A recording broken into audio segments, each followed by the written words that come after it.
Hi, I'm not sure, is it running? Hi, it's been a while. We had holidays, then I've been really busy, so I didn't get around to make this video sooner. The last time I spoke about my own journey, myself, in video in Serbian. And it's been 2 weeks ago, so I pretty much forgot what I said there, and it was a bit of a stream of ranting. And yeah, it was meant to stop from some things of happening and projecting on myself, but it actually became a bit worse because everybody thinks that they heard something, but they only heard what I wanted to hear, and that has nothing to do with what I said.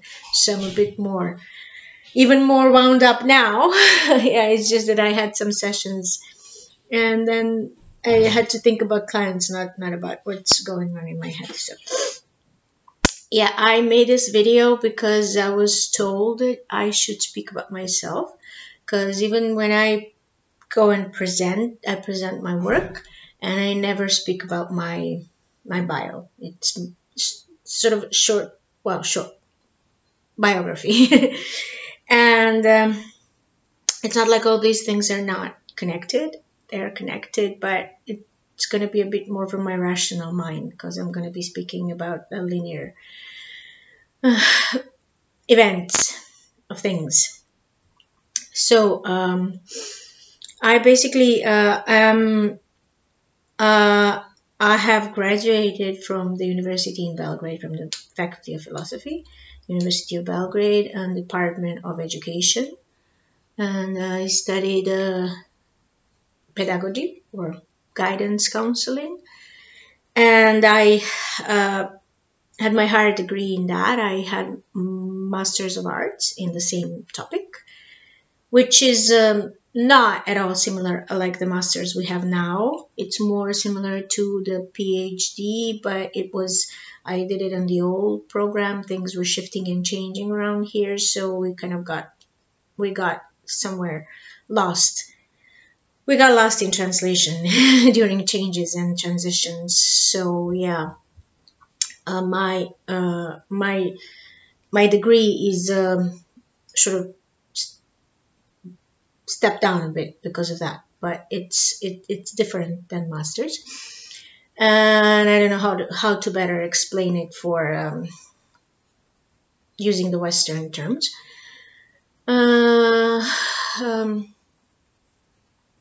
I also my field of specialty after that was peace development, and I went to Switzerland in year 2000. I got a scholarship I was still studying at the time, and I finishing actually, and I went to it's sort of a bit of it's an academic course, but not. With the Initiatives of Change organization, which was the American branch, but the Initiatives of Change organization that I cooperated with, I stayed with them after that for another 10 years, and I cooperated with them. This is in Switzerland, where I went, in Co, which is above Montreux, Lausanne and Montreux. It is an international conference center there, and it is an international sort of humanitarian organization with branches and offices in 80 different countries, and teams and different projects. It's basically peace-based organization with promoting peace and leadership in different ways, in different areas. And what they do basically is they sort of find leaders in the community and build them up. They build up so that they can be prepared to lead the change. And the change is something that you build up from the inside out. So you first have to change yourself and your set of beliefs and the way you view the world around you. And for me, that was amazing experience, because I went straight after the bombing. We were not able to go out of the country because we were under sanctions, and it was really difficult to get visas to go anywhere, especially as tourists. And I never went as a tourist. And I've always, whenever I traveled a bit more than people my generation at that time. And it's kind of difficult. It's different now. It's more open, and educational systems are more connected now. So you can go and study abroad. We couldn't do that. So for me, that was a really big thing because we were quite closed off, and I was being given this opportunity that really opened me up and opened my mind, because there were 17 people from all around the world in that course. And we had lecturers, professors from all different parts of the world, and which was amazing. It was a different kind of, it was not really lecturing. They used different methods that were completely unfamiliar to me at that time. So it was really, everything was really pretty much new for me. And then because that was a conference center, you could pretty much meet the people from all around the world throughout the summer. I usually went in the summer, and that was completely new, especially for somebody, for somebody who has just been through experience of bombing.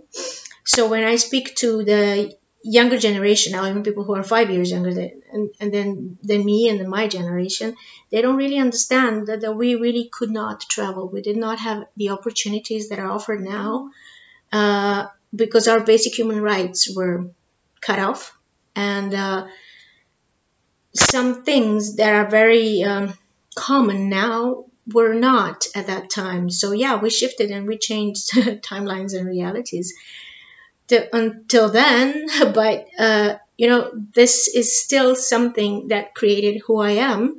So I really mind when some things that I express and say are being misunderstood.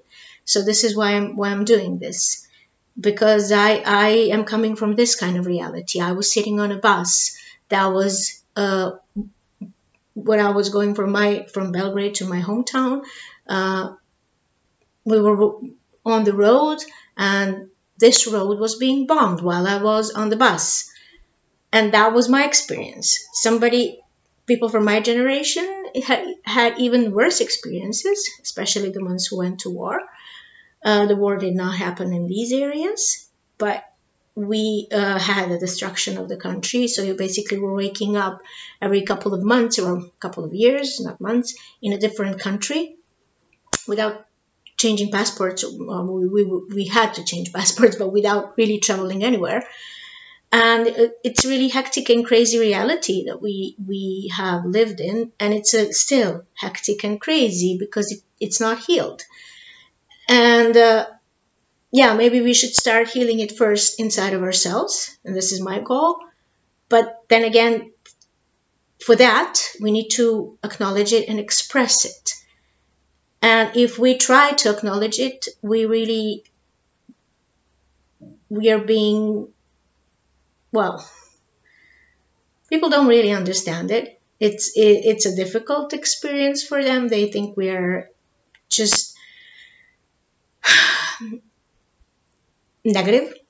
So just you don't have a place to talk about it unless you go to a therapist and talk about it. The bad thing is that all of us have experienced it.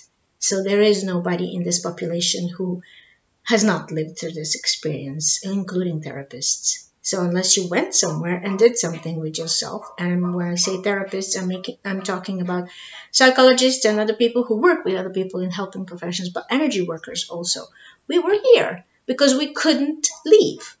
And most of the people who are doing spiritual work now and giving lectures now have not really traveled anywhere and haven't had the opportunity to broaden their views. Well, now it's different, and before that it was different. We were more open, and there are people who also remember that. I'm speaking about my generation. So yeah, we still carry these. This is a trauma, but we also carry these values that were built up in a different society. They have changed, but still there are residues here that we have to work on, and these things made us. They created of who we are, and this is part of my experience. So I'm allowed to share it. I'm allowed to talk about it. So without being, I'm pushed aside when I don't have the proper word in English about that, because it's difficult for somebody to listen to it, and they can't really relate to it.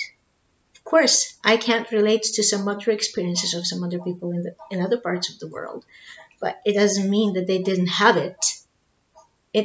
We did, and our choices and everything that we decided to see or not see, or just play along with, somehow connect to the other end of the world where those choices are escalating in a different way. That's basically all I'm trying to say. And this is something that I understood while I was spending my time with Initiatives of Change.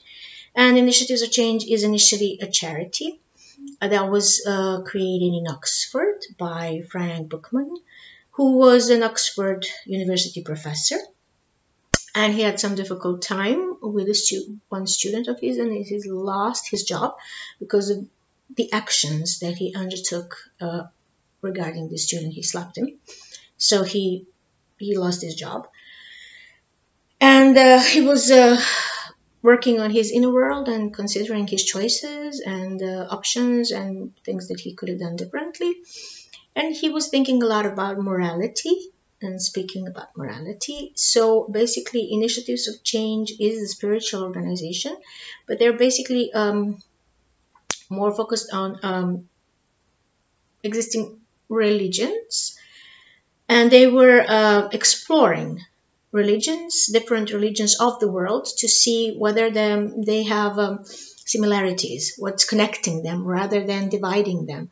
Because when the organization started in 1956, straight after, well, not straight after, but after the Second World War, so they were talking about how to resolve these issues in the world, and they were looking at the needs of that time, which most of those needs are still the needs of our time too. And basically they found 4 principles that they call universal principles and absolute principles, that they are sort of embroidered in all of the religions that they encountered. So these are honesty, purity, unselfishness, and love. These are values. Whether they are values or states, I don't know. It's all philosophical topic. I'm not looking for these things. And why am I mentioning this? Because this is what basically changed me a lot. They invested a lot in me. I worked for them. I worked as a volunteer. I had different roles afterwards throughout these 10 years. I was a team leader, a conference organizer, part of the team that organizes conferences. I worked in the kitchen. I worked in the house. Anything that was needed. I connected then to their program, Foundations for Freedom, which was basically a program for Eastern Europe. And I was traveling a lot with them. And initially, although I felt the call and I understood what all of this, what they're trying to do, and I really wanted this for us to have these experiences and bring more people there or bring them here. But initially, I wanted to travel, and that was my opportunity to travel with them, because everything was paid for me when I traveled for them. So I was basically volunteer of theirs, and I did travel for a while a lot, but not always to the places where I wanted to travel to. I went to the places where they wanted to send me, and I basically went every summer to Switzerland. My father also lived for a long time in Switzerland, but I never, given the times that I lived in, and then at that time, it was impossible to get a visa because it was really difficult for us, for Serbians, to get visas. And I didn't go to visit him. I was always going to the initiatives of change, and they were handling all the things that were needed for me to be there. So they saw something in me, they recognized something in me and invested in me, and I wanted to give back. And then eventually I wanted to bring the program, because Foundations for Freedom is also, they have a course which was created by somebody else, by Eric Andren, channeled by him. And it was also a course, it's a week-long course that promotes interchange. And you're being taught to be a facilitator for that course. You're given skills and scenarios of how you create those workshops, how you lead the workshops that will work on changing other people's participants' perspectives and prejudices, mainly. And yeah, this is why I said that they based on finding leaders, in the potential leaders in the community, and build them up so that they experience change from the inside out, and so that they can carry the change for somebody else. And yeah, they saw that in me. And I brought the course, Foundations of Freedom course, here in Serbia in 2005 or 6. To changing course. I got a grant. I got a scholarship, a fellowship, not a fellowship, oh God. It was a grant, a personal grant from Philip's company. It was a personal grant of Fritz Phillips and his family, his daughter, and I met his daughter there, Initiatives of Change. But it was a personal grant for me, so I was supposed to invest this money into something, into a project that will also build up a community, and I chose to do this. This had happened, and other people were included and involved. Other people went through me and connected to Initiatives of Change, and I don't think that any projects happened through that. I was not their organizer. I didn't lead the group. I was just connecting them or giving recommendations, and some went with me because I see myself differently. But Serbians are not very good team players, especially at those times. So some things did not go so well. And I was, well, they did go well, but I got a bit disappointed. And after a while, I was not, my last time in Initiatives of Change was in 2007, I think, or 8, with a group, with a couple of people that went with me there. And yeah, basically that was it. What's happening now, what happened afterwards, I don't know. The setting of the organization changed. People who were there changed. I'm not that much connected with them anymore. In 2015, I worked with them again on a program addressing Europe's unfinished business. We were creating a conference, but from a distance. But then I decided to go to the hypnotherapy course, and they asked me to make a choice because they wanted my full commitment. They were actually afraid that I will not be fully committed if I go there. They were not happening at the same time anyways, but still they asked me. And for some reason that needed to happen, so I decided I will go for hypnotherapy course. So that was my I don't know, I don't think this is my last time with Initiatives of Change, because I really feel it's a big organization. But the place where I went for 10 years in Switzerland, I never lived there, but I have spent a couple of months there, is my home. It's my second home, and it's really close to my heart. It's what built me up. They're really in spite of all the challenges that can happen there. And I mean, there are challenges because you work in a big international team, and this is what I'm used to. You work with you can meet diplomats, you can meet I don't know, government officials, you can meet students, you can meet just common workers. I mean, a range of different people, like housewives, but people who have this common interest in investing in peace. Yeah, you can also meet a couple of spies, and I'm sure I've met a couple of them. And for all I know, I can be one without even not knowing, given all the technology that exists there and everything that I've told you before. But I did not perceive it like that, although I did have difficulties here because I could only apply this knowledge through workshops that I created and I made, and I had difficulties with initiatives for change because they always told me that I'm a strong-willed woman, which they did not like, because although women were included in everything, most of the decisions were mainly made by men, and me coming from Eastern Europe too was not helpful, especially not from Serbia. So you're not really given the opportunity to have an opinion.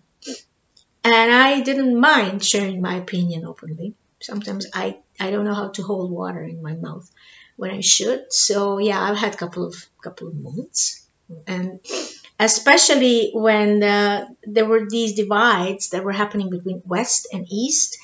And a couple of moments when not only me, but a couple of us sensed like we were not nobody's servants. So yeah, it's bygones, but it's challenging, but it's also beautiful because you are actually helping somebody change their opinion by meeting you, by allowing them, by having a conversation. And it's a safe place. It was a safe place where you can have a conversation with people that you would not normally meet in public anywhere. So that's what's making it amazing. And I really blended in there. That was normal for me. And yeah, I took it a bit difficult when I did not have any more opportunities to go there. But that's part of my growing up process too. But this place has really, really, really empowered me. And this is my holy mountain, my enchanted castle, because Mountain House is a castle. They have conferences there. So yeah, there was a place where I was replenishing myself because I really needed to get out of the crazy situation around here that we all lived in from time to time, so that I can continue my journey. And they were giving me this, and I would come back with new knowledge, with new ideas, with I don't know, something new and something different. But then I was becoming too different. I was different from the very beginning. Yeah.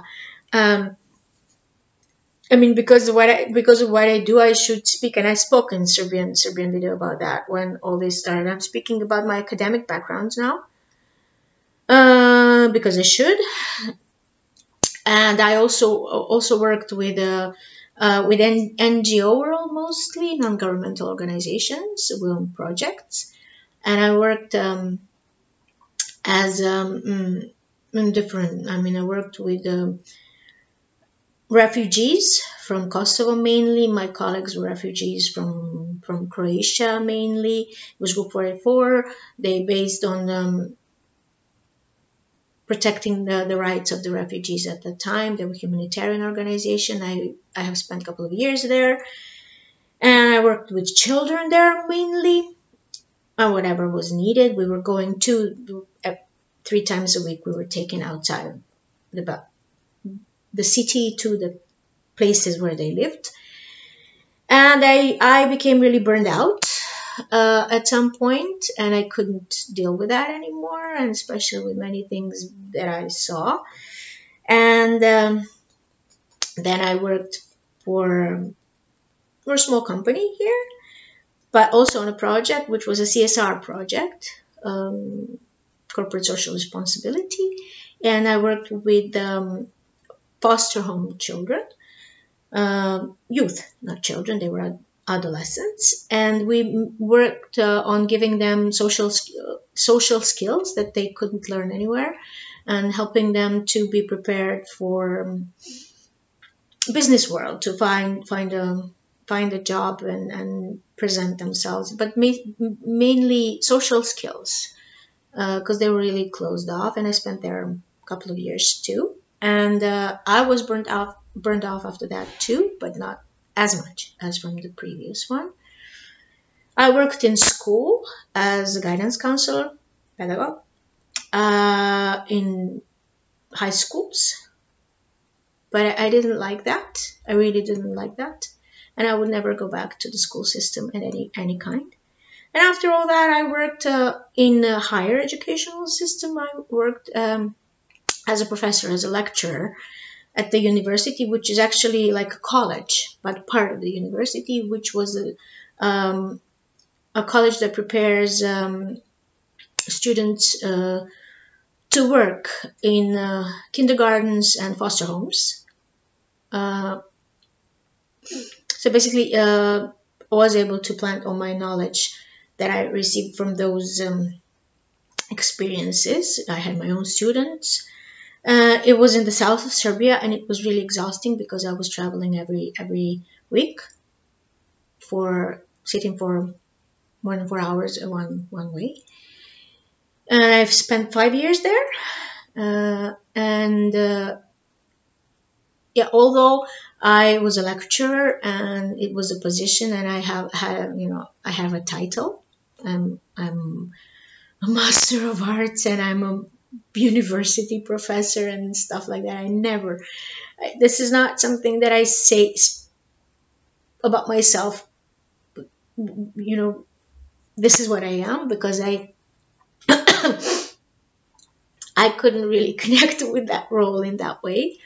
Yes, I'm a teacher. That's what I was doing. I was lecturing, teaching educational and psychological subjects, which was my topic anyways. But I was doing what they were giving me, and besides, because of working in a system in a transitional country can be a big mess, especially in smaller communities like this municipality and city was, and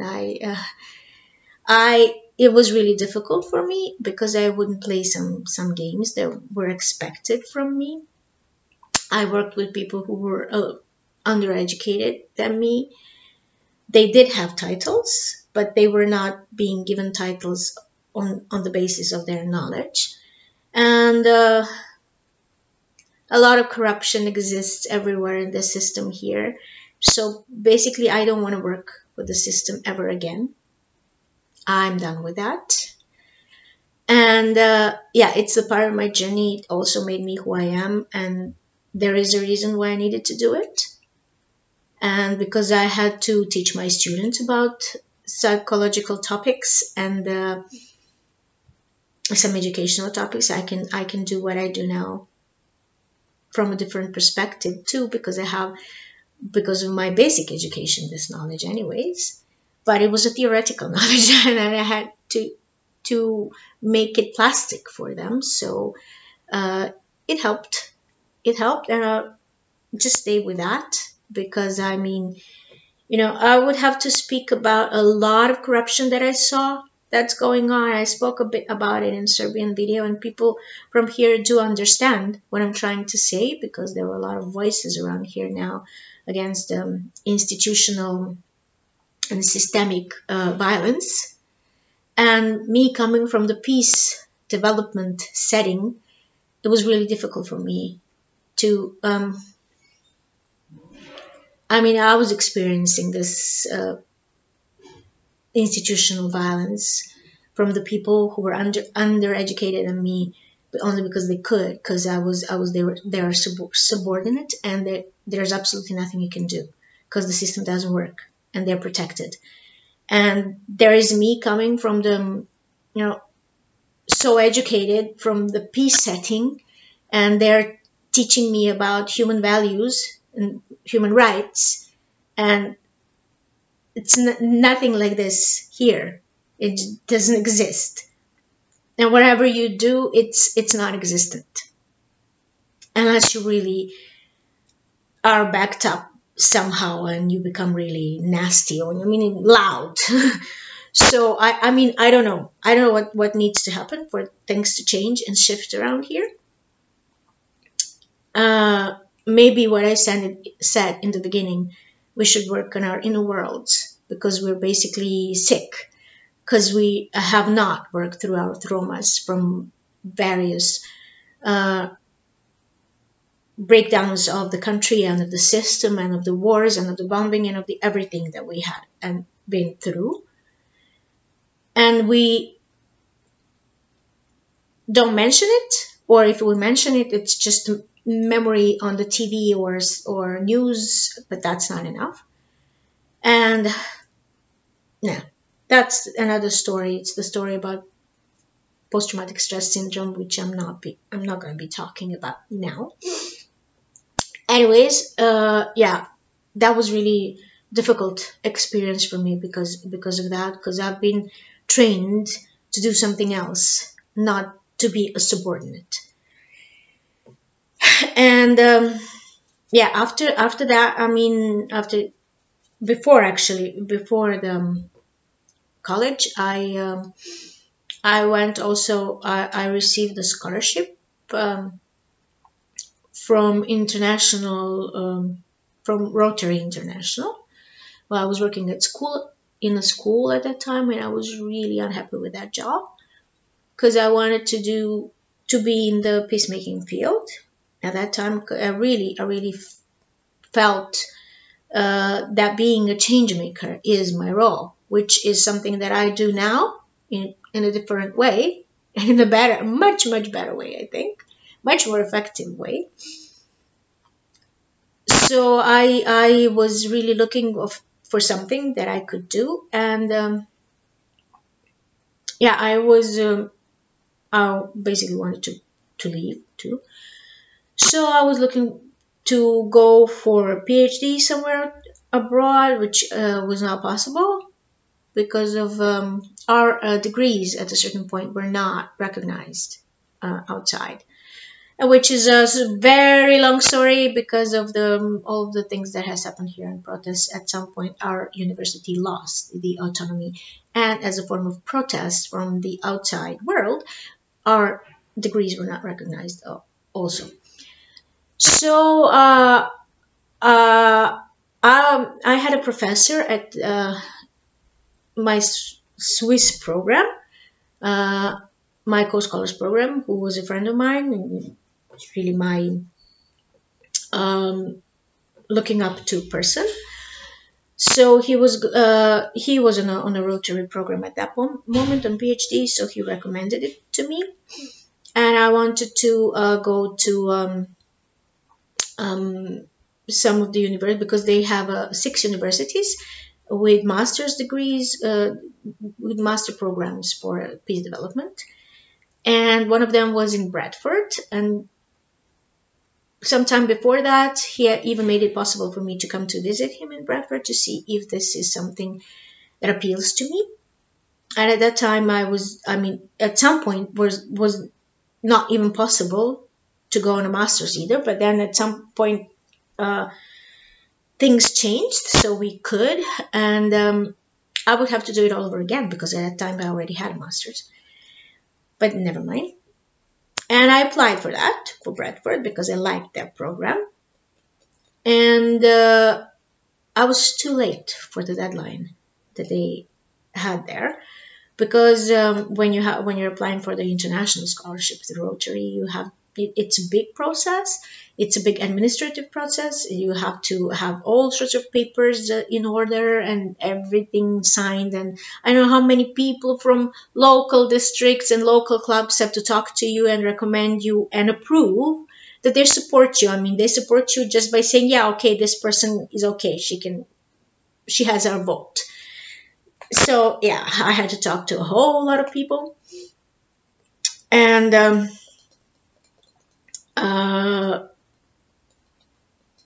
one of the difficulties was that their president at that time was based in Greece, and luckily for me, at some point he came uh, to give his duties to a new president, and he came in Belgrade for that. And the last thing that he did is to sign my papers.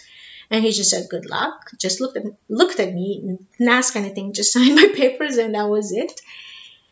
But still, I was too late for the deadline for the Bradford University, and they just asked me. They didn't reject me.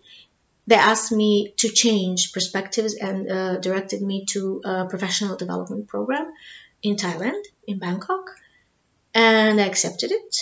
And it was I lived for a couple of months in Bangkok, and I was in this program with a scholarship and everything that goes with it, and I loved it. And I loved the program because it was really. It was also 17 different people from around the world, older people already working, because you need to have a certain amount of experience, working experience, to be given this fellowship. And they basically, I think that was the best thing that could ever happen to me. That's the best thing that has ever happened to me so far. So it's, cope and that. And yeah, I loved living in Bangkok, but I loved the program.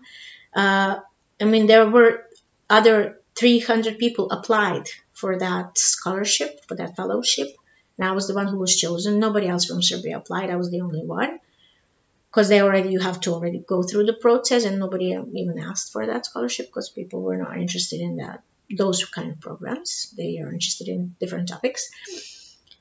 And but when I came back, I couldn't really do anything with that. It was an academic program. I didn't have a degree with it, but basically, if you continue afterwards, if you go PhD or somewhere in masters, you would have credits. And I didn't mind, because I didn't stay there. No, people ask me, why didn't you stay and live somewhere when you traveled so much? Because you couldn't. You signed contracts, and you signed contracts with them. They support you while you were on the contract with them, and then you have to come back. Or if you're not, you're on your own. And I couldn't do that because I didn't have means to do that. So I come back. I love Bangkok. I love Thailand. Thailand is a beautiful country. I also saw Cambodia, which is even more beautiful country, but a bit more difficult history. So, but I didn't find myself really called to live in an area like that. So there are other areas of the world that are calling me now more. But I also have friends there, and I consider it my third home too. So yeah, and then when I came back here, I couldn't, with all these certificates and degrees and stuff, I couldn't find a job for 2 years. Nobody wanted me. And some people would tell me that I'm overqualified, and others would just, you're not suitable. And why I was not suitable? I was not suitable because I didn't want to belong to a political party or play the game, and I was offered that several times through family members too. I mean, relatives, not family members. And I didn't want that, because when you accept certain things, you have to play by somebody else's rules. And not even in initiatives of change, I didn't want to play by their rules, because I would create my own we were given programs and scenarios for the programs that we would work on, but I would never follow them. I would create my own, which is not a bad thing. It's good, but they didn't exactly see it as a good thing. So I had challenging time at some point because of that, but nobody really took it against me. So I didn't want to belong to any society or any group or any system. And I'm not saying that I'm a rebel or anything. I'm not, and I never experienced myself like this. It's just I've had a whole lot of disappointments throughout the lifetime, because I'm very educated. I'm very well educated. And I went somewhere and I came back with all this knowledge that I could not apply here, except by creating my own programs and workshops, which I did later on when I worked on these programs. But it was very unsettling and a very secure living income. I mean, mostly by that. And people who are living here will understand this a lot better, what I'm trying to say now, than I think anyone who's listening to this from abroad, because I've always had problems with my friends, people who I meet from abroad, even on every program that I went, every education, and even in my hypnotherapy training. And I never believe us about how high or low our income is here. So that's one of the things, but the other things are also it's unstable. So you don't really feel safe with all this. Yeah, that's one of the things. And the other thing is that you are completely devalued as an expert and as a person, and all, with all these human rights violations and stuff. I mean, I don't even get me started there. Anyways, yeah, that's how I started working in the university. I wanted to work in the university. I thought that I wanted to work in the university. But then everything that I saw there, I didn't like, and I don't think that I will ever do that again. And unless it's somewhere else in some different terms. And I'm not even interested in doing my PhD, under the current conditions, not under the topics that I'm offered here. If I'm ever able to do it in the topic that I work on now, I might, but I don't know that. So yeah, this is for the people who are asking me, because at some point it was not important, but at some point it started giving you security, because you would have a steady job and a steady income. By steady, I mean you would have a pension fund and income for, I don't know, until pension, definitely. So, I mean, I'm tired of these, all these games and everything that people do to each other because of that. And I want to do it. And I don't even want to pretend. I never pretended that I don't see it and that I don't understand it. But I don't even want to pretend, that you cannot do anything about it. At some point, you do feel helpless about all this. And whenever you want to go somewhere else, you're not going with your degrees and your knowledge and everything. So that's not what I want to do either. Because I'm a formed expert, and I have a lot to give. So I will give it in my own terms, not somebody else's. So yeah. That's one of the things. So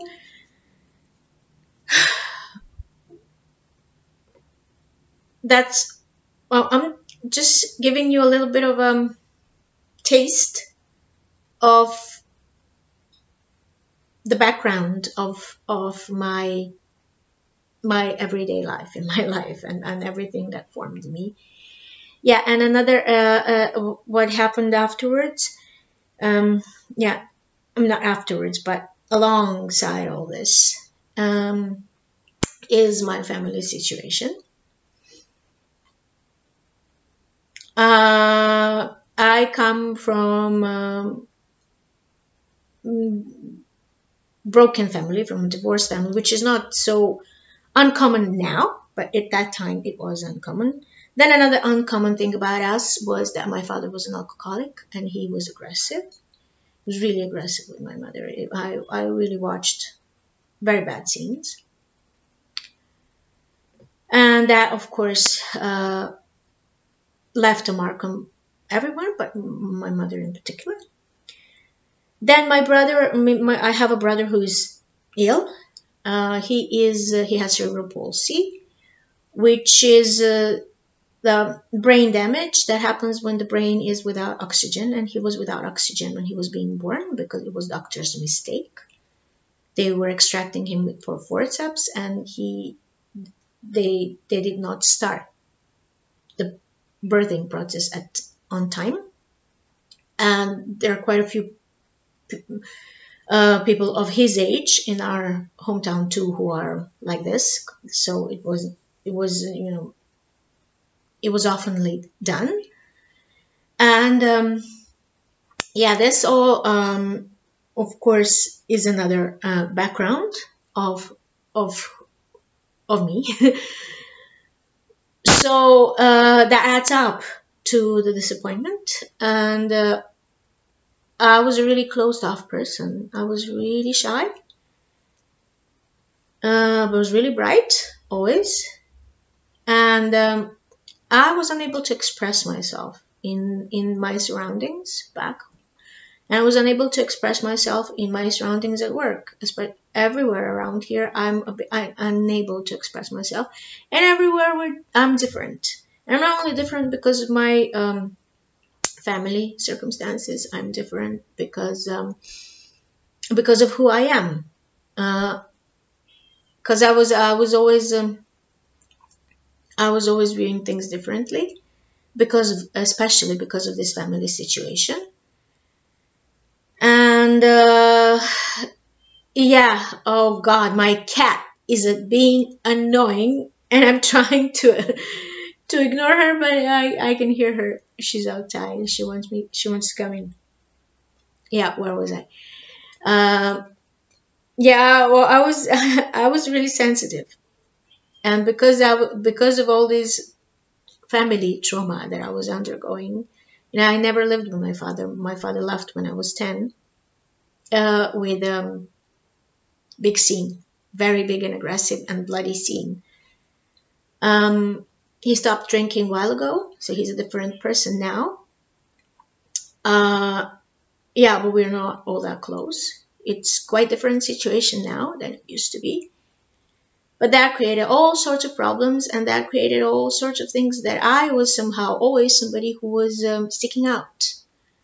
Because I was the only one who was actually sane in this family and who was actually healthy, who didn't have any health issues, mental or other issues. But I was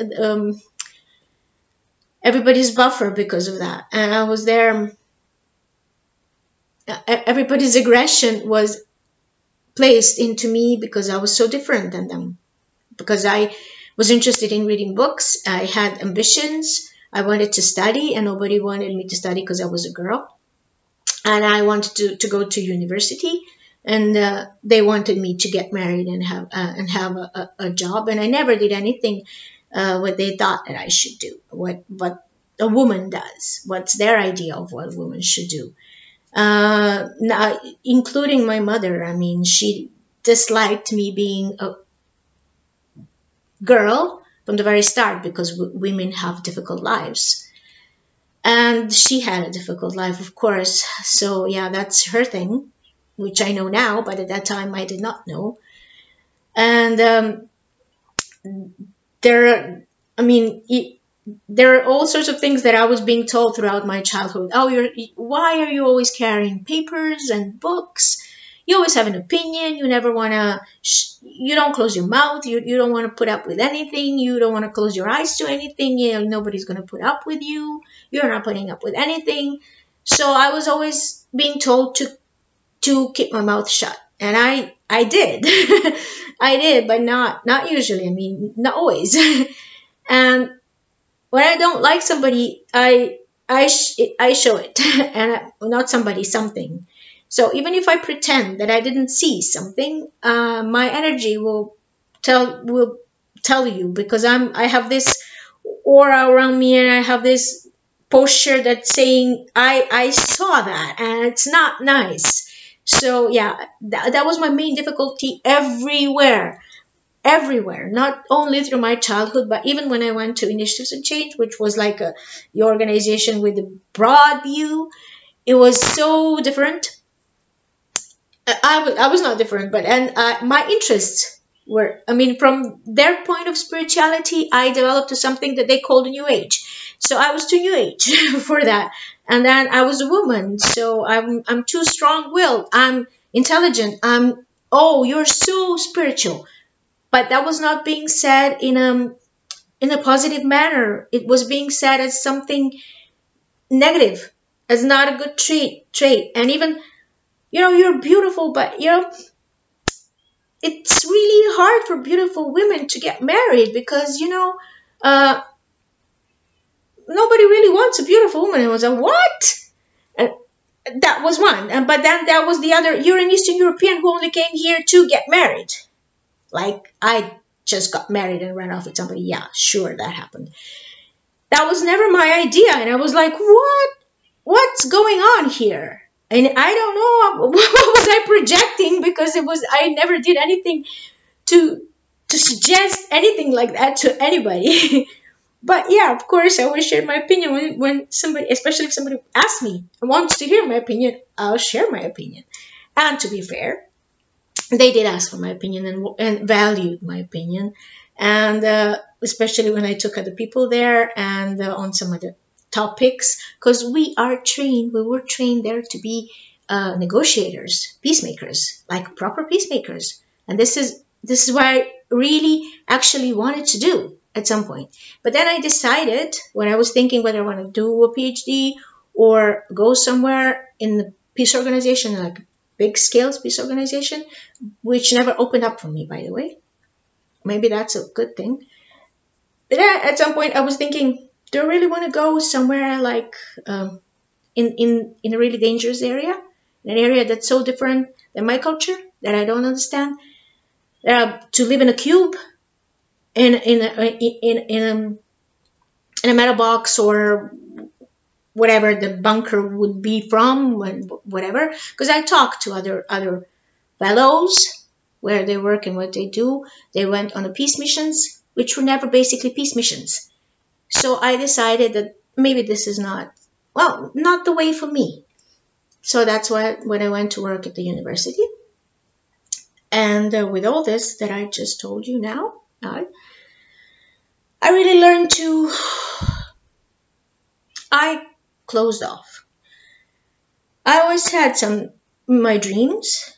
I see things in dreams. They give me messages. For me, this is something normal. I always thought that everybody's like that.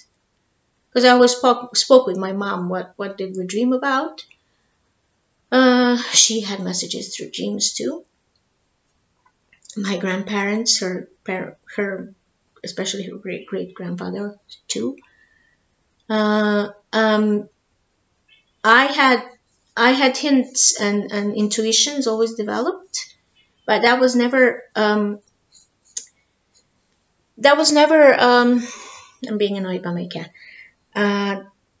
Supported throughout my family. I always had my conversations with God even when I was a little child, and when he had a name of a small God when I was small, because I was small. So yeah, he was a small God. But then throughout all of my education system and everything, that got hindered. I closed down. And the thing before going to Initiatives to Change, what happened is that I met Sandra Chadwick Missy, that I already mentioned. She came to give a workshop for the organization I worked on. It was given to us as a help for secondary trauma, because we were like in front lines working with people in need. And I fell in love with that woman. I just stuck to her, and yeah, we were friends until today. But I invited her to come next year to my home if she wanted to give a workshop.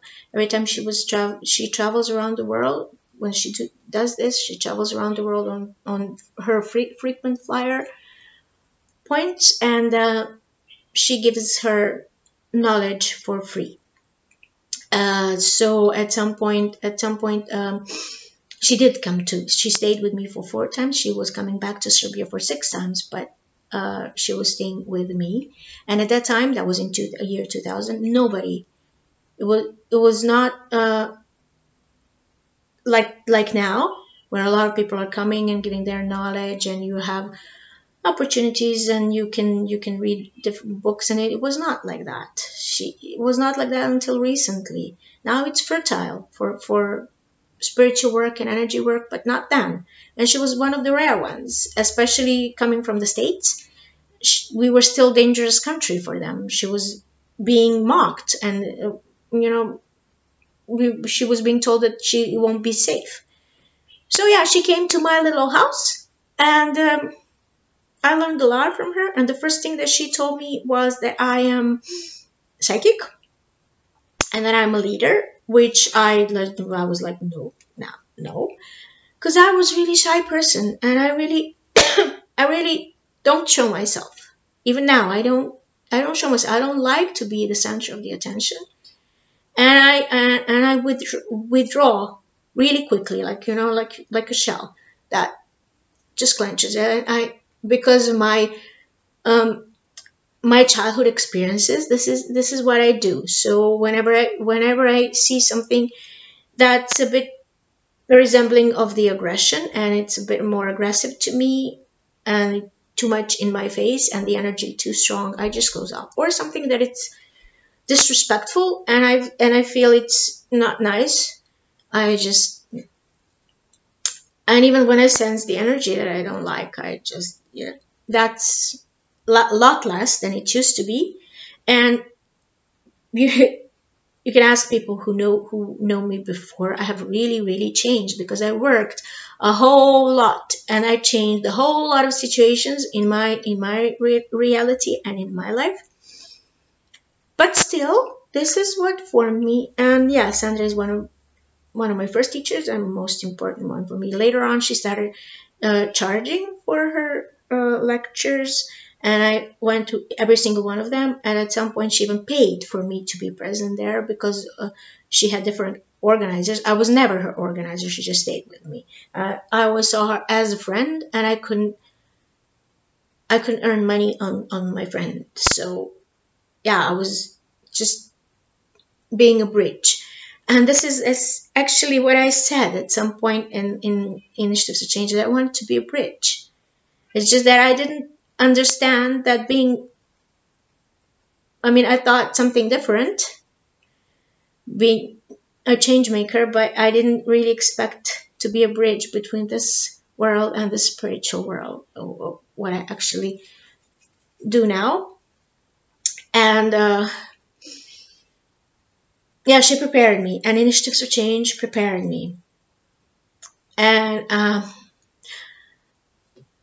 don't know when it really started in childhood, but if I have to pinpoint the moment when it really started, it was that moment when I was being on a bus that was being on a road that was being bombed, because it was like only a couple of 100 meters, and I fell asleep, and I didn't wake up until we came to our destination. I didn't even know what happened. I didn't hear. It was as if somebody slapped me with a hammer on my head, and I just slept through everything. Nobody even told me anything on a bus, although there were detonations, there was commotion and everything. I didn't hear anything. However, I started having different interests after that, and I started having a whole lot more difficulties in my life that kind of made me search more to resolve them. And I started having these encounters and more intense dreams and seeing things. I was always able to see things. It's just that I don't want it.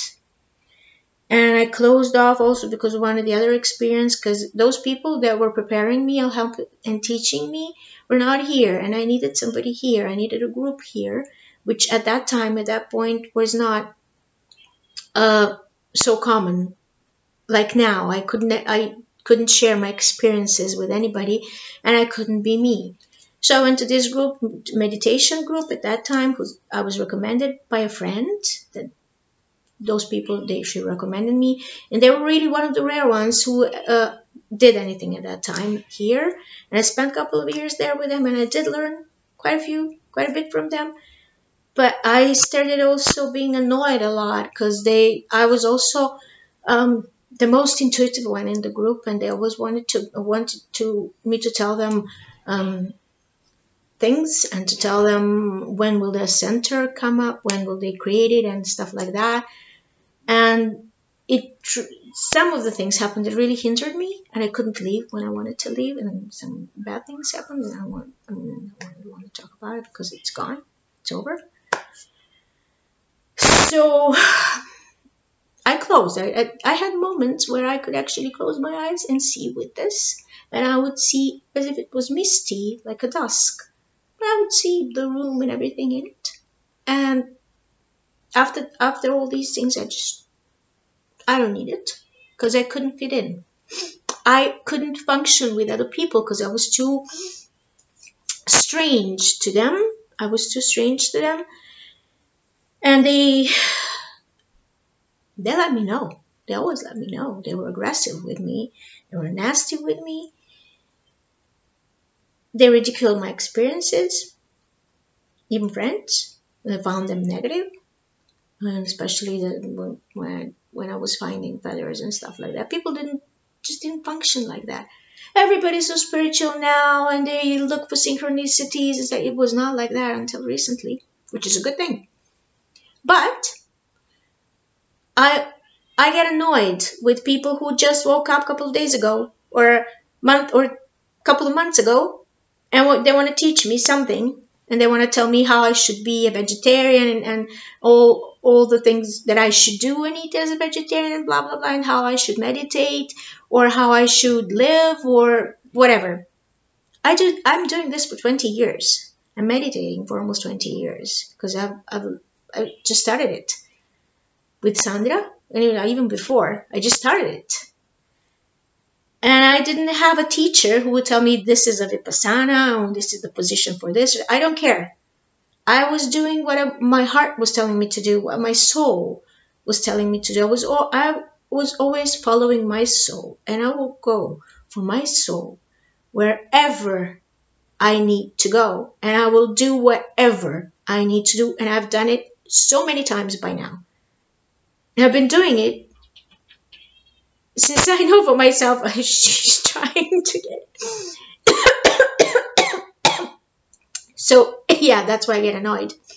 I'm also a vegetarian for almost 20 years, and this happened. I follow my intuitive nudges. This happened one day. I woke up, my first thought that I should not eat meat anymore, and this was in 2003, I think. And I never wished for meat ever again. I didn't do it because it was trendy. I didn't do it because of health, because I was not sick. I never questioned that information because it was a vibration it was a different vibration.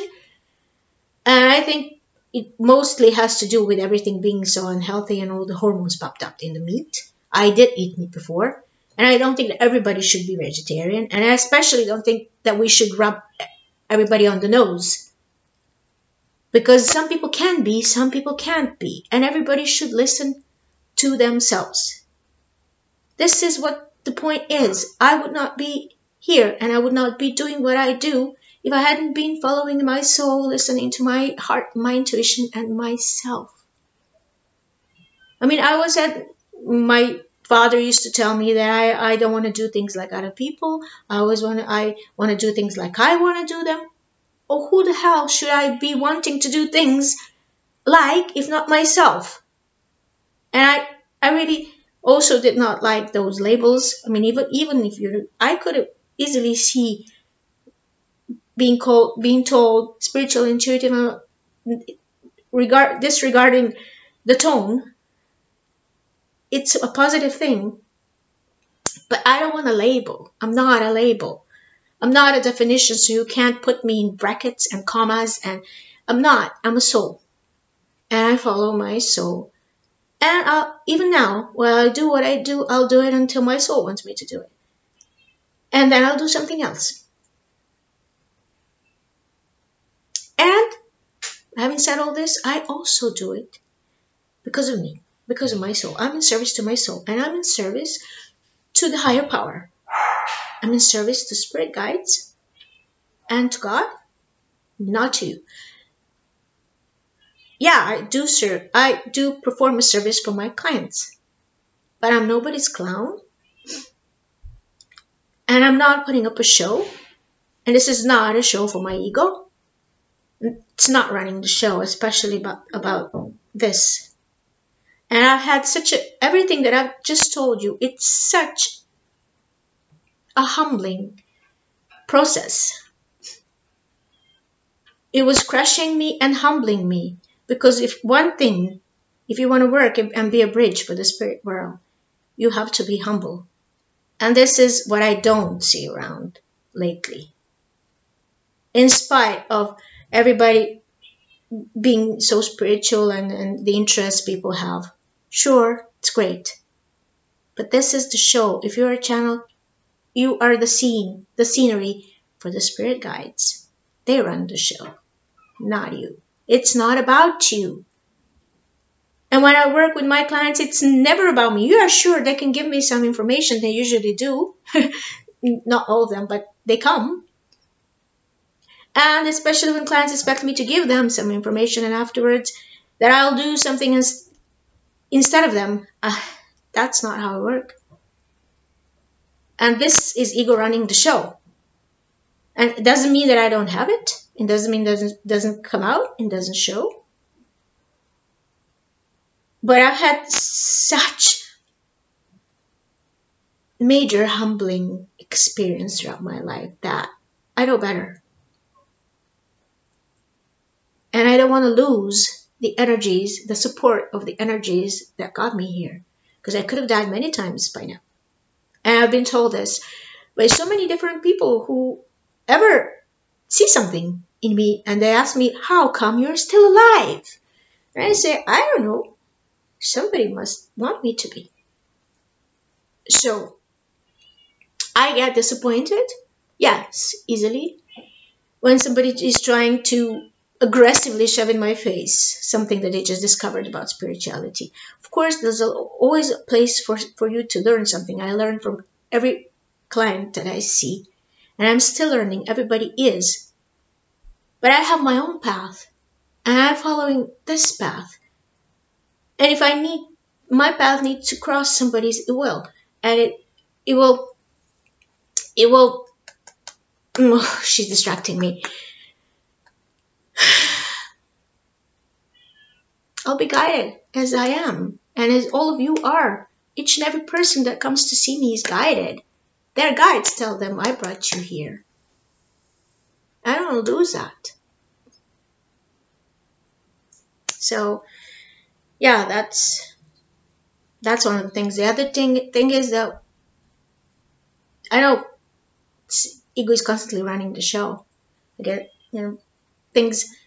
Clients book an appointment and then they unbook it or whatever they think they can do, or ask me stupid questions. There are no stupid questions, but there's some things that are really disrespectful. You're not respecting my time, my energy, and anything I put into this. Not to mention my expertise. Because if you really want something, you'll do everything for it. When I went to see, I also, I was mentioning that Jan is the other one of my teachers.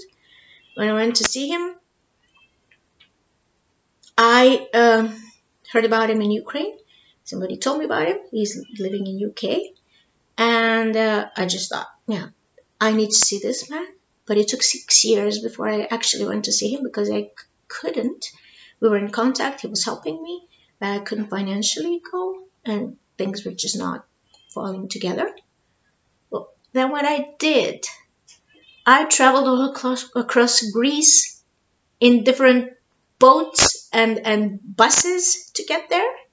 And when I was coming back, I was sleeping in 2 chairs on a street in front of a restaurant because it was too late to go anywhere.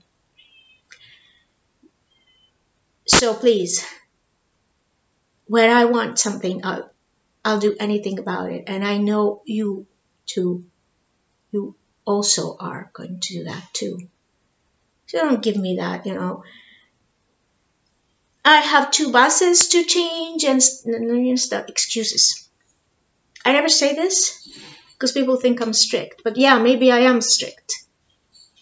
Because for my soul, I slept on the street in Athens, in 2 chairs connected. And then when I woke up in the morning, I saw a police officer, sitting across the table where I was and guarding me. And I was coming back from a spiritual journey, so I thought anything is possible. So I don't want to hear, excuse me if I don't want to hear excuses. Excuse me if excuses disappoint me, especially from the people that I think they have a lot more energy, stamina, and spiritual understanding. Maybe I expect too much from people, but I think that pass no judgment is something that anybody can apply. And if you really want something, you make an effort for it. This is the basic principle of anything for me, and some ethics does exist, and humbleness in all this. So yeah, and I sometimes do feel, in spite of everything I've done, with all the messages that I'm being given back, because I'm so different all the time, I feel like a disappointment myself. And I'm always doing things differently, and I had friends who would tell me, the world goes in one direction and you go into an opposite direction, but I don't want to go into the direction where the rest of the world goes by. I want to create a new world. That's what I'm here for. And I do it by my example. And yeah, things change and it's different now, but these old things that have created me happen. And I have been disappointed. I always wanted my soulmate. I was looking for my twin flame, my soulmate, for more than 10 years. And I'm disrespected and disappointed there too. So, excuse me if I expect too much from people, but I never thought that following one's soul is too much. It's the only thing one should do. Especially if we are also spiritual. I'm sorry if this bothers anybody, but you're not here to abuse and use other people. We are here to provide space for each other for growth. I'm really trying to do my best with my example, because that's what I feel I should do. Because if I could do it from the position where I was, from the position where I started, anybody can do it. Anybody can do it. Yes, it requires strength. It requires a certain amount of energy. It requires discipline. And I've had a lot of discipline. I was really disciplined. It's like Spartan spiritual discipline, but not anymore. And I would like to get it back. I also practice Aikido. I practiced, and I dance. I used dance, like Latin American ballroom dances. And even that was, why are you practicing that? You're too old. You're too old to go to dancing. They start like kids. I don't want to compete. I don't want to be a professional. I just want to dance. I just need to move. My energy needs to move. I'm a mover. My energy can't. I become inert. I become depressed when I sit too much. When I'm too, that affects me a lot. I have to move. And that's why, the questions like, why are you moving? It distracts me. This is not about me. It's about you.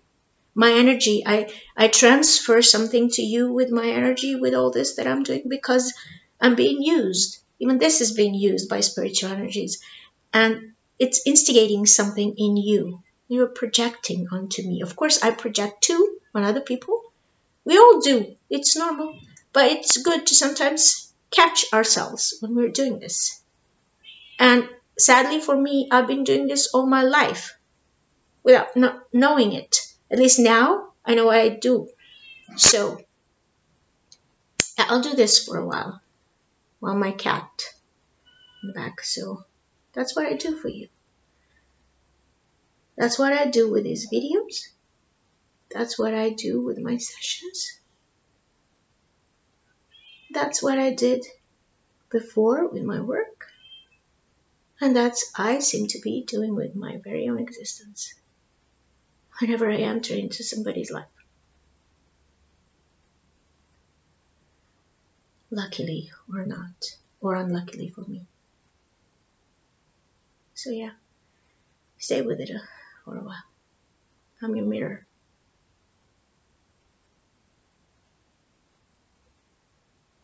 Of course, you're mine too. But I just needed to make this very clear. I provide a mirror for you, especially during my sessions. That's my mirror. I don't do anything with it. It's just a mirror. Because I'm obviously here for people to project. It's not an easy task. Yeah, and then eventually I ended up in a hypnotherapy course. And I can't really say that I found what I needed there. I created my practice. I was taught a method. But I didn't think very much in the beginning because, even me going there, was difficult. Whenever I needed to jump on another level, I have major difficulties, always. And my mom died 2 weeks before I went to my hypnotherapy course and did not go. And I was even advised not to go, and it was, oh, how horrible that is. No, she chose the perfect moment for it because somebody was able to help me at that moment. I don't know how would I go through it without being there. I'm really grateful for them, for my mentors, for helping me throughout this difficult, very difficult moment. But it was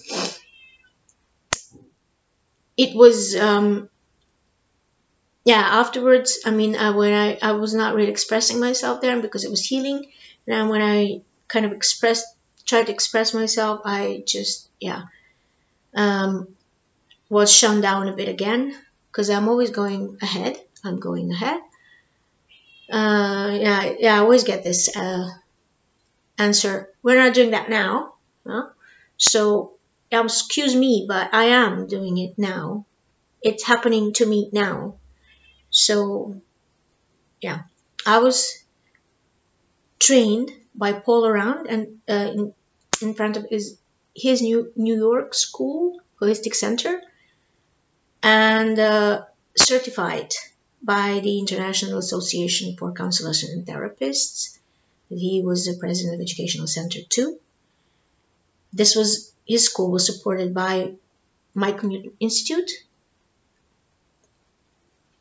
and they don't give certificates for past life regressions. They just give certificates for life between lives regression, which I'm yet to finish.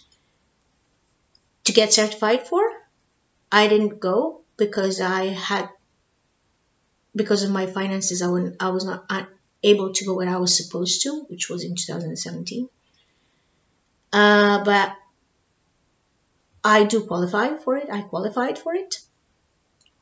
And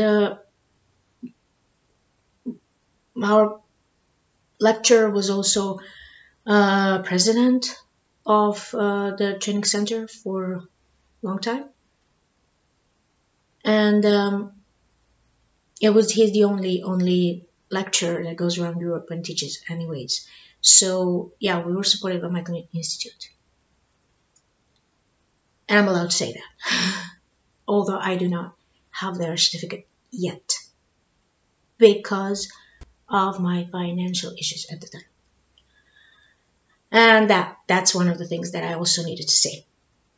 However, I do spiritual regression because my clients and the spirit world that brought them here wanted me to do it. And whatever they want to happen during the session, that's what happens during the session. I'm guiding you, and I'm allowing the space, and I'm holding the space for you, and I'm allowing for the energies to happen, because I'm sort of a channel, something like that.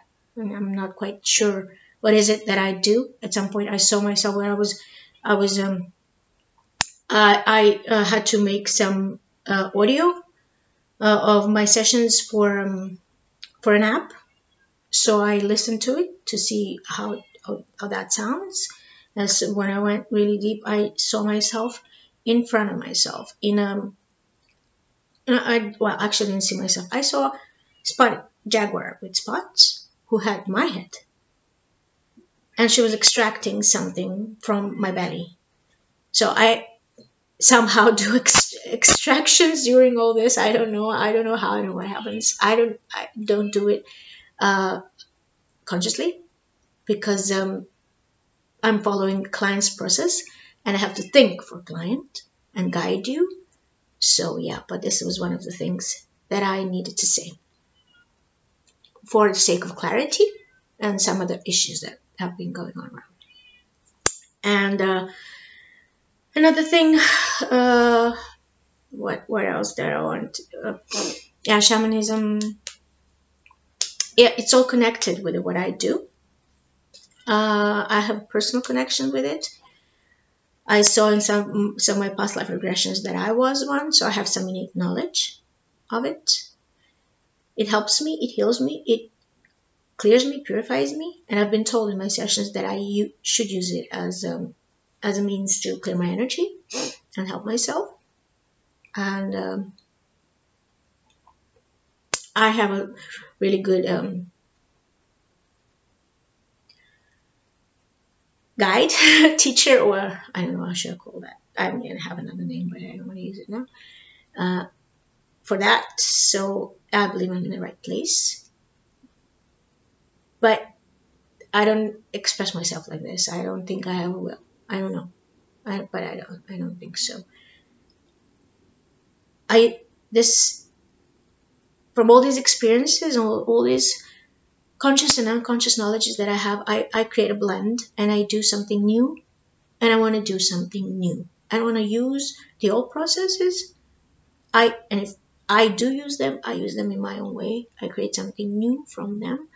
And I've always done this, and this is what I will always do. And I want to create my method. And even the spiritual regressions that I do are kind of a blend from what I've learned and experienced in other therapies and other settings and other sessions. And it's my thing.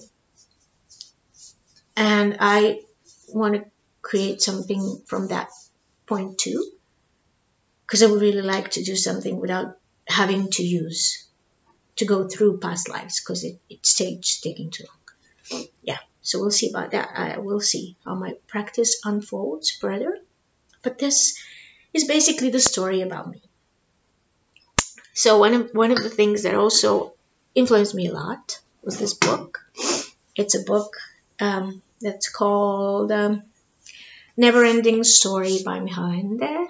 This is in Serbian, but anyways, you can find it easily. It's a kid's story, and I've read it when I was 14 or something like that, 13, 14. And it really, really formed my life and influenced me, because this is a spiritual teaching, and it's a hero's journey. It's just a child hero. He's a child. But everything from what I've learned so far about spiritual teachings of different kinds is blended in that book. So yeah, that was my hero's journey that I just told you about. And what I'm holding all the time is my new friend, my new magic wand. It's a Kenneth that helps me deflect heavy energy, and just arrived today, so we're kind of bonding now. Yeah, I love stones, and this is a singing stone. So to my friend, my new friend. And I'm not trying to be obnoxious to my cat, but I didn't want to break down the stream because I would forget where I was at. So I know she'll be annoying, and she'll annoy you while you are listening. And she's on the terrace. She's fine. She's just very spoiled brat. So yeah, don't worry about her. I'll just let her in now when I finish. And I'm sorry for all the noise that she was making. It was really distracting me, and I'm really sorry about that. So, was there anything else that I wanted to tell you? There are many things that I can still say about myself. But even this, everybody will hear from their point of understanding and whatever they want to hear and take from this. I just hope that will be helpful. Not, you're not going to take it in some other direction, because that's not my idea. Yeah, just I'm preparing for some of my own journeying this weekend. So I'll see you after that to tell you about my experiences, my own personal cleansing and transformation. Thank you for your patience, kindness, and attention. Bye.